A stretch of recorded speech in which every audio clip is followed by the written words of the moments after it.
तर नमस्कार विद्यार्थी मित्र,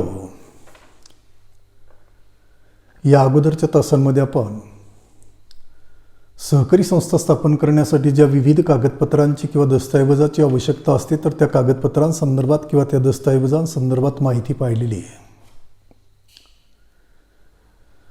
तर यानंतर ही जी काही संस्था आपल्याला स्थापन करायची असते तर ही संस्था स्थापन करण्यासाठी जी वेगळ्या प्रकारच्या प्रक्रिया पूर्ण कराव्या लागत असतात किंवा पार पाडाव्या लागत असतात, तर या सर्व प्रक्रिया कोण पार पडत असतं किंवा पूर्ण करत असतं आणि त्यानंतर जी काही आपली नियोजित सहकारी संस्था आहे तर ती सहकारी संस्था अस्तित्वात येत असते, तिचा जन्म होत असतो, उदयास होत असतो, ती उदयास येत असते. तर सहकारी संस्थेच्या स्थापनेसंदर्भातल्या या ज्या काही सर्व प्रक्रिया आहेत तर या सर्व प्रक्रिया किंवा सर्व टप्पे किंवा सर्व बाबींची पूर्तता करण्यासाठी कोण परिश्रम घेत असतं तर प्रवर्तक परिश्रम घेत असतात. मुख्य प्रवर्तक परिश्रम घेत असतो.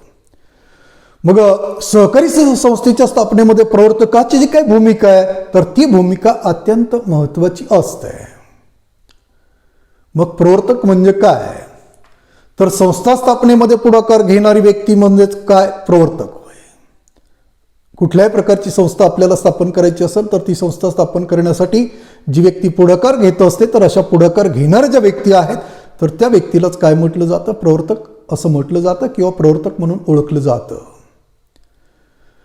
दुसरी व्याख्या आपल्याला अशी करता येईल की सहकारी संस्था स्थापन करण्याची कल्पना करून केलेली कल्पना वास्तवात आणण्यासाठी जी व्यक्ती परिश्रम घेत असते त्या परिश्रम घेणाऱ्या व्यक्तीला काय म्हटलं जातं, प्रवर्तक असं म्हटलं जातं.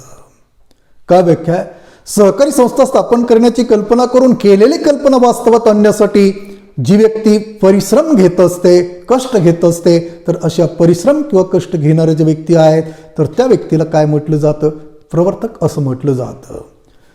त्यानंतर प्रवर्तकाची आणखी पुढची व्याख्या आपल्याला अशी करता येईल की सहकारी संस्था स्थापन करण्याची कल्पना करून केलेली कल्पना वास्तवात आणण्यासाठी ज्या व्यक्ती पुढाकार घेत असतात तर त्या व्यक्तींनाच काय म्हटलं जातं, प्रवर्तक असं म्हटलं जातं. काय व्याख्या आहे, सहकारी संस्था स्थापन करण्याची कल्पना करून केलेली कल्पना वास्तवात आणण्यासाठी किंवा प्रत्यक्षात अंमलात आणण्यासाठी ज्या व्यक्ती पुढाकार घेत असतात अशा पुढाकार घेणाऱ्या ज्या व्यक्ती आहेत तर त्या व्यक्तींनाच काय म्हटलं जातं, प्रवर्तक असं म्हटलं जातं.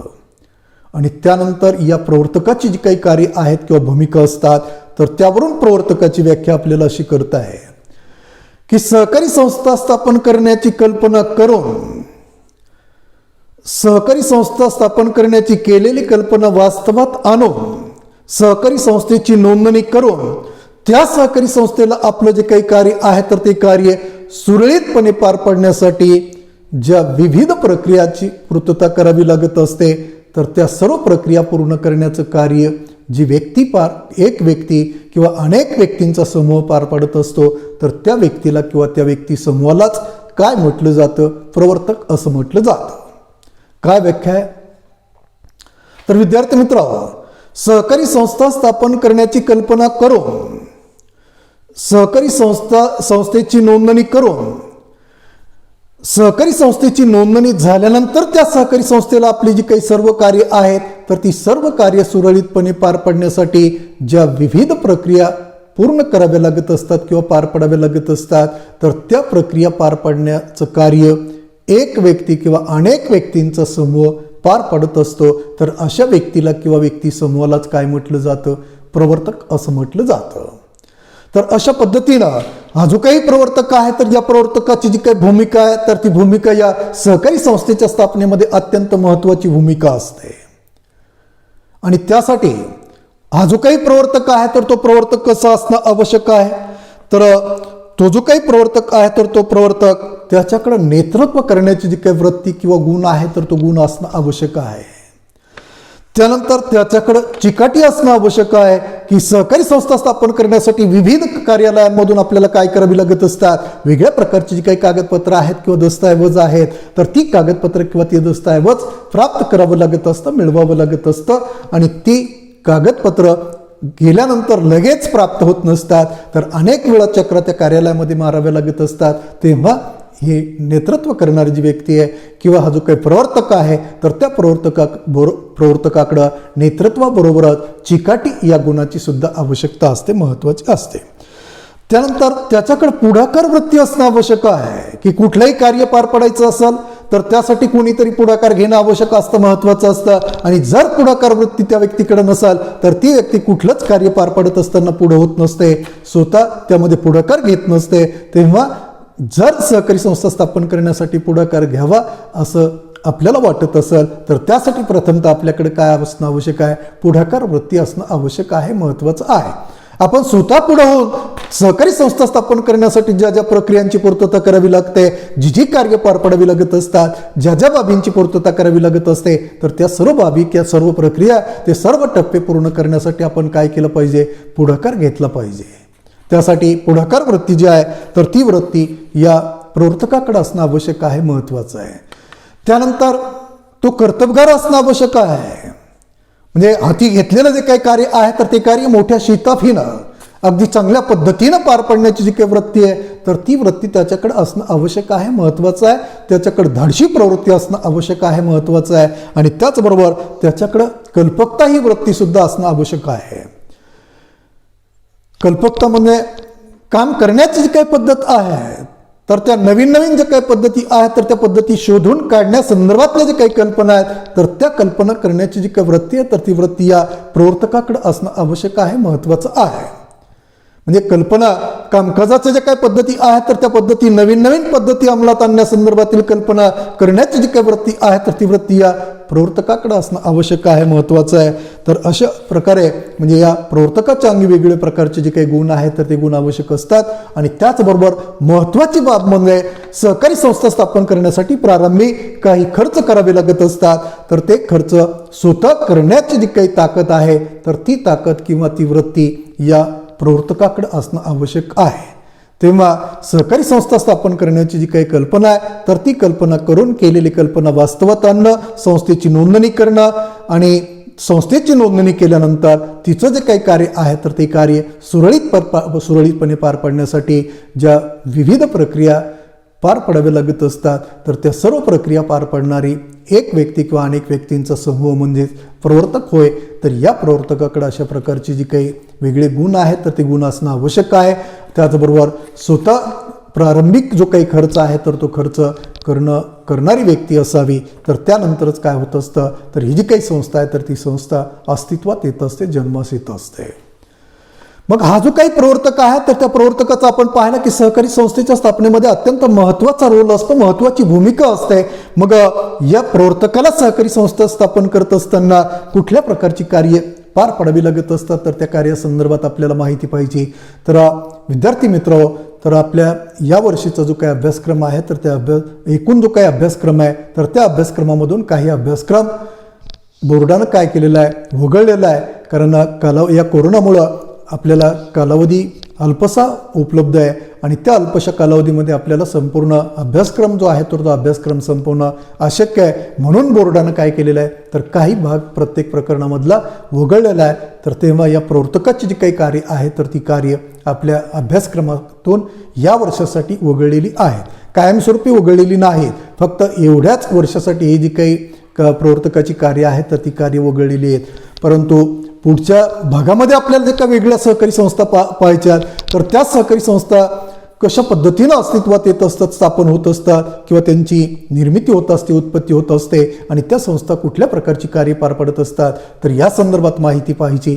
आणि ती माहिती पाहण्यासाठी या सहकारी संस्था कशा पद्धतीनं अस्तित्वात येतात किंवा स्थापन होतात, कोण स्थापन करत असतो, कशा पद्धतीनं स्थापन करत असतो तर प्रवर्तक या संस्था स्थापन करत असतो. त्या स्थापन करण्यासाठी पुढाकार घेत असतो आणि वेगळ्या बाबींची पूर्तता करून त्या सहकारी संस्था तो अस्तित्वात आणत असतो. तर याची कल्पना आपल्याला असावी. म्हणून त्याची जी काही कार्य आहेत तर ती कार्य अगदी थोडक्यात आपण जरी हा भाग वगळलेला असला तरी त्या संदर्भातली माहिती थोडक्यात आपण पाहणार आहोत. कारण पुढचा भाग जो आहे आपल्या अभ्यासक्रमाचा तर तो आपल्या लक्षात यावा.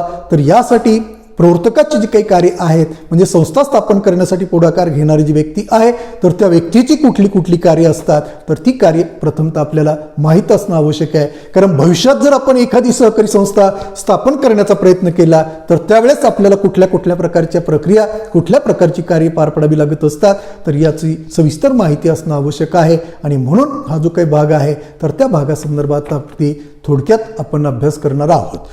तर प्रवर्तकाचे जे काही कार्य आहे तर त्यामध्ये पहिलं कार्य संस्था स्थापनेची कल्पना करणे.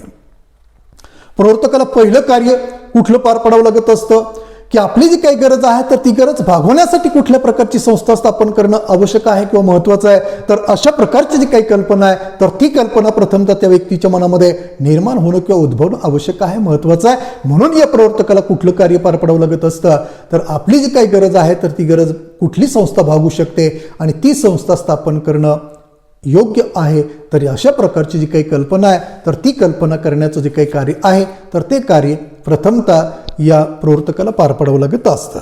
त्यानंतर अनौपचारिक सभा बोलावणे म्हणजे संस्था स्थापन करण्याची कल्पना केल्यानंतर समजा आपल्या समोर पैशाची गरज आहे, आपल्याला पैशाचा म्हणजे तुटवडा आपल्याकडं, आपल्याला आपल्या गरजा भागवण्यासाठी खाजगी सावकाराकडून व्याजानं पैसे घ्यावे लागतात आणि मिळणाऱ्या उत्पन्नामधून बहुतांश रक्कम आपल्याला कशावर खर्च करावी लागते तर सावकाराकडून घेतलेलं जे काही कर्ज आहे तर ते कर्ज अधिक त्यावरील व्याज देण्यासाठी जास्तीत जास्त उत्पन्न किंवा रक्कम खर्च करावी लागते. त्यामुळं आपण कायमस्वरूपी कर्जबाजारी राहतो, आर्थिकदृष्ट्या भक्कम सक्षम आपण त्यामुळं बनत नाही. तेव्हा आपल्याला जर आर्थिकदृष्ट्या सक्षम बनायचं असेल, भक्कम बनायचं असेल तर प्रथमतः आपण काय करणं आवश्यक आहे तर खाजगी सावकाराच्या तावडीतून आपली सुटका करून घेणं आवश्यक आहे. आणि ती सुटका कोण करू शकतं तर पतपुरवठा सहकारी संस्था करू शकतात. म्हणून आपण काय ठरवलेलं आहे की आपली जी काही गरज आहे तर ती गरज भागवण्यासाठी पतसंस्था स्थापन करण्याची कल्पना आपल्या मनामध्ये आलेली आहे. परंतु आपल्या एकट्याच्या मनामध्ये ही कल्पना आल्यानंतर ती संस्था अस्तित्वात येऊ शकत नाही किंवा जन्मास येऊ शकत नाही. तर त्यासाठी तशाच प्रकारची गरज ज्या ज्या व्यक्तींसमोर आहे तर त्या व्यक्तींना संघटित करणं आवश्यक असतं, महत्त्वाचं असतं. म्हणून आपल्या सभोवतालचा जो काही परिसर आहे तर ज्या ज्या लोकांसमोर आर्थिक प्रश्न आहे तर अशा आर्थिक प्रश्न असणाऱ्या लोकांना संघटित करणं म्हणजे त्यांची एक अनौपचारिक सभा बोलावणं आवश्यक असतं. मग हे कार्यसुद्धा कोणाला पार पडावं लागतं या प्रवर्तकालाच पार पडावं लागत असतं. आणि ही सभा कशासाठी बोलवायची तर आपल्या सर्वांसमोर आर्थिक प्रश्न आहे तर तो आर्थिक प्रश्न सोडवायचा असेल, खाजगी सावकाराच्या तावडीतून आपली सुटका करायची असेल, खाजगी सावकार आपली कशा प्रकारे लुटवणूक करतात, फसवणूक करतात हे लोकांना पटवून देणं आवश्यक आहे. आणि ही सुटका आपली कोण करू शकतं तर पतसंस्था करू शकते. पतसंस्था स्थापन करणं कसं फायद्याचं आहे किंवा आपल्या हिताचं आहे तर हे पतसंस्थेचं जे काही महत्त्व आहे तर ते महत्त्व त्या लोकांना पटवून देणं आवश्यक असतं, महत्त्वाचं असतं. आणि त्यासाठीच आपल्याला काय करावी लागत असते एक अनौपचारिक जी काही सभा आहे तर ती सभा बोलवावी लागत असते, प्राप्त करावी लागत असते. मग या सभेच्या माध्यमातून हे सर्व लोक एकत्र आल्यानंतर संस्था स्थापनेचं जे काही महत्त्व आहे तर ते महत्त्व त्यांना पटवून देण्याचं जे काही कामकाज आहे तर ते कामकाज या अनौपचारिक सभेमध्ये प्रवर्तकाला पार पाडावं लागत असतं. त्यानंतर पुढचं कार्य संस्थेची उद्दिष्ट ठरवणे. प्रत्येक सहकारी संस्था स्थापन करण्यापाठीमागे कुठल्या ना कुठल्या प्रकारची उद्दिष्ट असतात. पतसंस्थेचं उद्दिष्ट काय, स्थापन करण्यापाठीमागे उद्दिष्ट काय, सभासदांना माफक व्याजदरानं कर्ज पुरवठा उपलब्ध करून देणं. खरेदी विक्री संस्थेचं उद्दिष्ट काय, शेतकऱ्यांच्या शेतमालाला योग्य भाव मिळवून देणं. प्रक्रिया संस्थेचं उद्दिष्ट काय, शेतमालावर प्रक्रिया करून वेगळे पदार्थ निर्माण करणं. ग्राहक सहकारी संस्थेचं उद्दिष्ट काय, आपल्या ग्राहकांना जीवनावश्यक वस्तू सेवा माफक दरामध्ये उपलब्ध करून देणं. असं प्रत्येक सहकारी संस्थेचं वेगळ्या प्रकारची जी काही उद्दिष्ट आहेत तर त्या उद्दिष्टांना प्रेरित होऊन या संस्था अस्तित्वात येत असतात, स्थापन होत असतात. तेव्हा सहकारी संस्था कुठल्या उद्दिष्टाची पूर्तता करण्यासाठी स्थापन केली जाणार आहे तर ते उद्दिष्ट निश्चित करण्याचं जे काही कार्य आहे तर ते कार्य कोणाला पार पाडावं लागत असतं तर या प्रवर्तकाला ते कार्य पार पाडावं लागत असतं. त्यानंतर प्रकल्प अहवाल तयार करणे. तर आपल्याला जी काही सहकारी संस्था स्थापन करायची तर ती संस्था कुठल्या प्रकारचा प्रकल्प उभारणार आहे, कुठल्या प्रकारचा प्रकल्प राबवणार आहे, कुठल्या योजना राबवणार आहे आणि त्या योजनेच्या माध्यमातून दुर्बल घटकांना किंवा संस्थेच्या सभासदांना कुठल्या प्रकारच्या सुविधा उपलब्ध करून देणार आहे. तर त्या प्रकल्पासंदर्भातली जी काही सविस्तर माहिती आहे तर ती सविस्तर माहिती तयार करून त्या संदर्भातला जो काही अहवाल आहे तर तो अहवाल तयार करण्याचं जे काही कामकाज आहे तर ते कामकाज कोणाला पार पाडावं लागत असतं तर या प्रवर्तकाला पार पाडावं लागत असतं. म्हणजे कुठल्या प्रकारची संस्था स्थापन करायची, त्यासाठी कुठल्या प्रकारची यंत्रसामुग्री आवश्यक आहे, कुठल्या प्रकारची इमारत आवश्यक आहे, किती जमीन आवश्यक आहे, म्हणजे ह्या ज्या काही सर्व बाबी आहेत तर त्या सर्व बाबी संदर्भात एक प्रकल्प अहवाल जो आहे तर तो अहवाल म्हणजे एकंदरीत आपल्या संस्थेचं जे काही स्ट्रक्चर आहे तर त्या स्ट्रक्चर संदर्भातील जो काही अहवाल आहे तर तो अहवाल तयार करण्याचं जे काही कामकाज आहे तर ते कामकाज कोणाला पार पाडावं लागत असतं तर या प्रवर्तकाला ते कामकाज पार पाडावं लागत असतं. त्यानंतर साधन सामुग्री गोळा करणे.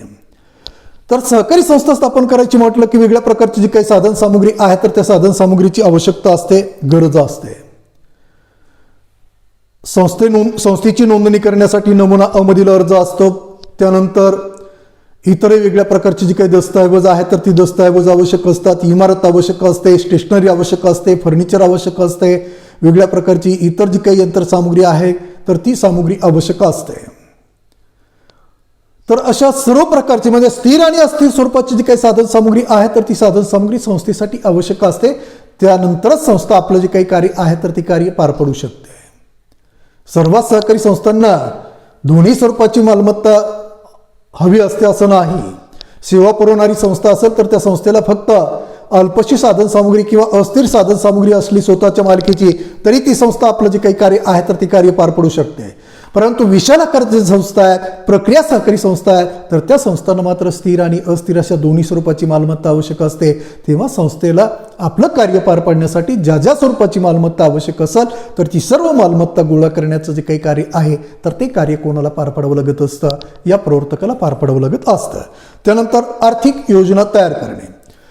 प्रत्येक सहकारी संस्थेला आपलं जे काही कार्य आहे तर ते कार्य पार पाडण्यासाठी कशाची आवश्यकता असते, भांडवलाची आवश्यकता असते, निधीची आवश्यकता असते.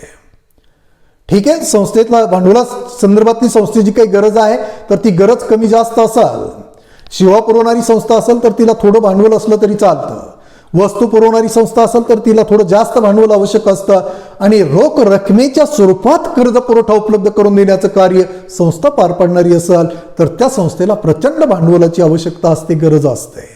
मग त्या संस्थेच्या कार्याचं जे काही स्वरूप आहे तर त्या स्वरूपावरून भांडवला संदर्भातली जी काही गरज आहे तर ती गरज निश्चित होत असते. परंतु प्रत्येक संस्थेला थोड्याफार प्रमाणात का होईना भांडवलाची आवश्यकता असते आणि म्हणून सहकारी संस्था भांडवल उभारण्याची जी काही वेगवेगळी साधनं आहेत तर त्या साधनांचा अवलंब करून भांडवलाची उभारणी करत असतात. मग कुठल्या साधनाचा अवलंब करून किती प्रमाणात भांडवल उभारणी करायची तर या संदर्भातलं जो काही निर्णय आहे तर तो निर्णय घेण्याचं जे काही कार्य आहे तर ते कार्य कोणाला पार पाडावं लागत असतं तर या प्रवर्तकाला पार पाडावं लागत असतं. भागांची विक्री करून किती भांडवल उभारणी करायची, ठेवींपोटी किती रक्कम गोळा करायची, त्यानंतर कर्ज घेऊन किती भांडवल उभारायचं, तर अशा विविध प्रकारची जी काही भांडवल उभारणीची साधनं आहेत तर त्या कोणत्या साधनाद्वारे किती भांडवल उभारायचं आणि एकूण किती भांडवल संस्थेला गोळा करायचं तर या संदर्भातले जे काही कार्य आहे तर ते कार्य कोणाला पार पाडावं लागत असतं तर या प्रवर्तकालाच ते कार्य पार पाडावं लागत असतं.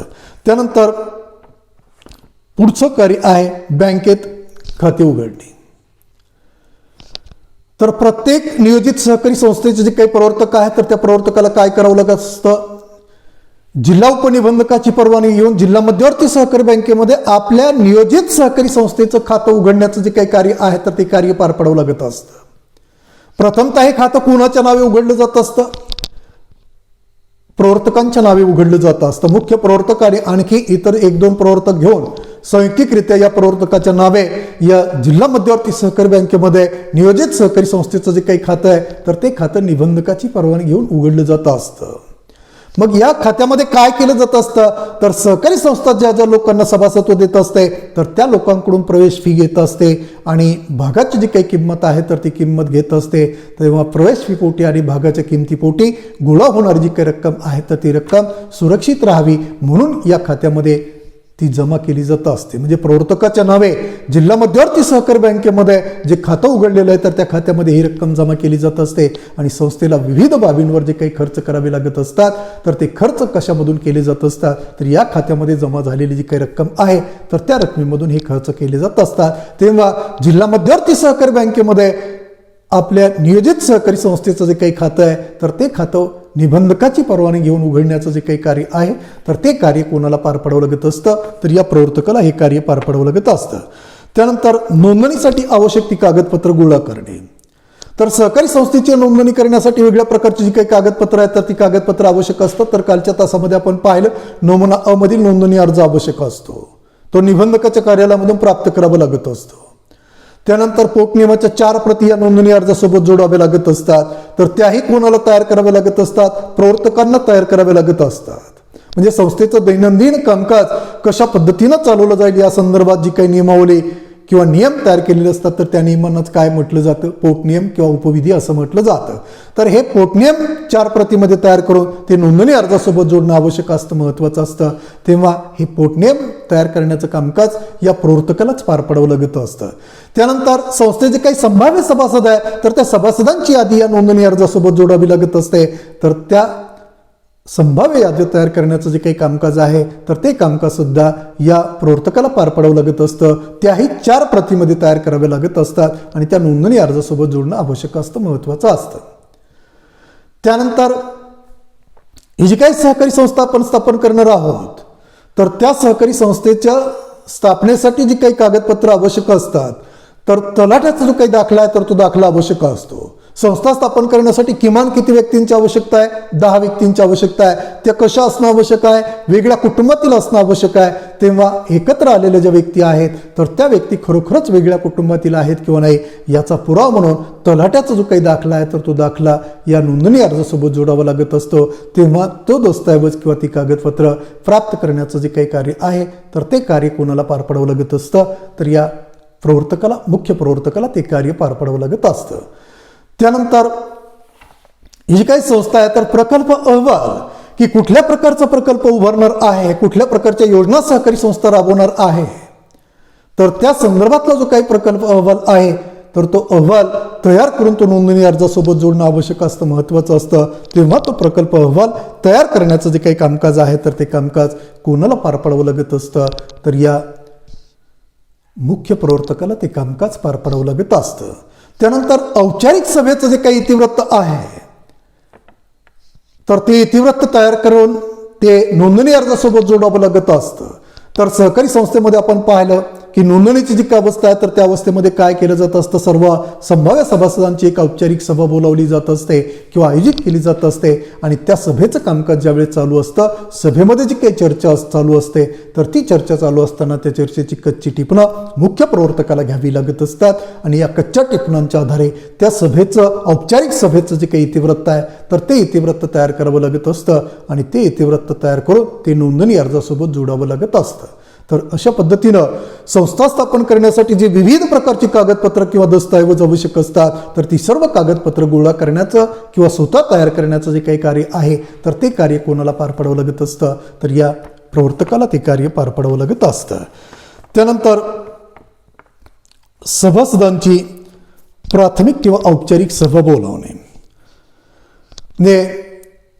सहकारी संस्थेच्या स्थापनेसंदर्भातील ज्या विविध प्रक्रिया आहेत तर त्या प्रक्रिया पूर्ण झाल्यानंतर काय करावं लागत असतं? या प्रवर्तकाला सर्व संभाव्य सभासदांची एक औपचारिक सभा बोलवावी लागत असते की संस्था स्थापनेसंदर्भात सविस्तर अशा प्रकारची जी काही माहिती आहे, संस्थेच्या नोंदणी संदर्भात सविस्तर अशा प्रकारची जी काही माहिती आहे तर ती माहिती सर्व संभाव्य सभासदांना प्राप्त व्हावी किंवा मिळावी यासाठी काय केलं जात असतं? ही औपचारिक सभा आहे तर ती सभा बोलावली जात असते. म्हणजेच या सभेमध्ये काय केलं जात असतं? संस्था स्थापनेसंदर्भातील जो काही ठराव आहे तर तो ठराव मंजूर करण्याचं जे काही कामकाज आहे तर ते कामकाज पार पाडलं जात असतं की आम्ही सर्व सभासद एकत्र येऊन काय करत आहोत तर या प्रकारची जी काही संस्था आहे तर ती संस्था स्थापन करत आहोत, या संस्थेची नोंदणी करत आहोत, ती संस्था स्थापन करत आहोत आणि त्या संस्थेच्या माध्यमातून सभासदांना या प्रकारच्या जे काही सुविधा आहेत तर त्या सुविधा उपलब्ध करून देण्याचा आमचा मानस आहे. तर अशा प्रकारचा जो काही ठराव आहे तर तो ठराव संमत करण्याचं जे काही कामकाज आहे तर ते कामकाज या प्राथमिक किंवा औपचारिक सभेच्या माध्यमातून हे सर्व संभाव्य सभासद एकत्र आल्यानंतर ते कार्य पार पाडण्याचं जे काही कार्य आहे तर ते कार्य कोणाला पार पाडावं लागत असतं? तर या प्रवर्तकाला पार पाडावं लागत असतं. त्यानंतर पुढचं कार्य आहे की नोंदणी अर्ज सादर करणे. सर्व नोंदणीची जी काही प्रक्रिया आहे तर ती प्रक्रिया नोंदणी संदर्भातील पूर्ण केल्यानंतर प्रत्यक्षात मग सहकारी संस्थेची नोंदणी करण्यासाठी निबंधकाकडे काय करावं लागत असतो? नोंदणी अर्ज सादर करावा लागत असतो. मग नमुनामधील नोंदणी अर्ज प्राप्त करावा लागतो, तो परिपूर्णरित्या भरावा लागतो. त्यानंतर वास्तव माहिती नोंदवावी लागते, सोबत आवश्यक ती कागदपत्र जोडावी लागत असतात. आणि मग तो जो काही नोंदणी प्रस्ताव किंवा अर्ज आहे तर तो प्रत्यक्षात निबंधकाच्या कार्यालयामध्ये जाऊन किंवा रजिस्टर्ड पोस्टानं तो जो काही अर्ज किंवा प्रस्ताव आहे तर तो प्रस्ताव निबंधकाकडे पाठवण्याचं जे काही कार्य आहे तर ते कार्य प्रवर्तकाला पार पाडावं लागत असतं. त्यानंतर नोंदणी प्रमाणपत्र मिळवणे, तर नोंदणी प्रस्ताव सादर केल्यानंतर सादर केलेल्या तारखेपासून निबंधकाला किंवा नोंदणी अधिकाऱ्याला काय करावं लागत असतं, 2 महिन्याच्या आत नोंदणी संदर्भातला जो काही निर्णय आहे तो निर्णय घ्यावा लागत असतो. आणि जर निबंधकानं आपल्या सहकारी संस्थेची नोंदणी केलेली असेल तर त्या नोंदणीचा पुरावा म्हणून काय करावं लागत असतं, एक नोंदणी प्रमाणपत्र प्राप्त करावं लागत असतं. आणि ते नोंदणी प्रमाणपत्र निबंधकाच्या सही शिक्क्यानिशी दिलं जात असतं. तेव्हा ते नोंदणी प्रमाणपत्र किंवा दाखला प्राप्त करण्याचं जे काही कार्य आहे तर ते कार्य निबंधकाला किंवा नोंदणी अधिकाऱ्याला पार पाडावं लागत असतं. या प्रवर्तकाला ते कार्य पार पाडावं लागत असतं.